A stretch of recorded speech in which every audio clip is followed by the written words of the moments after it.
જેટલા લોકોને દેશ છોડવાનું અલ્ટિમેટમ છે તે સૌ લોકો લોકલ પોલીસની એસઓજી દ્વારા સ્પેશિયલ બ્રાન્ચ દ્વારા તે સૌ લોકોને દેશ છોડવા માટેની જે કોઈ પ્રક્રિયા છે એ ચાલુ કરી લેવામાં આવી છે અને જે સમય ભારત સરકારે આપ્યો છે તે પહેલા તમામ લોકોને દેશ છોડાવી લેવામાં આવશે અને છોડવો જ પડશે. અલ્ટિમેટમ બાદ પણ કોઈ હોય તો શું કાર્યવાહી રાજ્ય સરકારની ખાસ કરીને?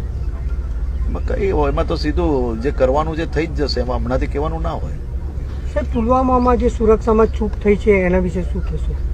હમણાં વિશ્વમિત્રી પ્રોજેક્ટ માટે આવ્યો છે અને ગુજરાત સરકારની જે કામગીરી છે એ કામગીરી માટેની જે ચર્ચા છે એ ચર્ચા જોડે જોડે જે પાકિસ્તાનીઓ જે ગુજરાતની અંદર છે તેમને જે અલ્ટિમેટમ આપ્યું છે અલ્ટિમેટમ પહેલા અહીંયાથી છોડાય એટલે કે દેશ છોડવા માટેની જે કંઈ પ્રક્રિયા છે ચાલુ કરી લેવામાં આવી છે અને તાત્કાલિક એને પૂર્ણ કરવા માટેનું તમામ જિલ્લાઓની અંદર સૂચના આપી દેવામાં આવી છે.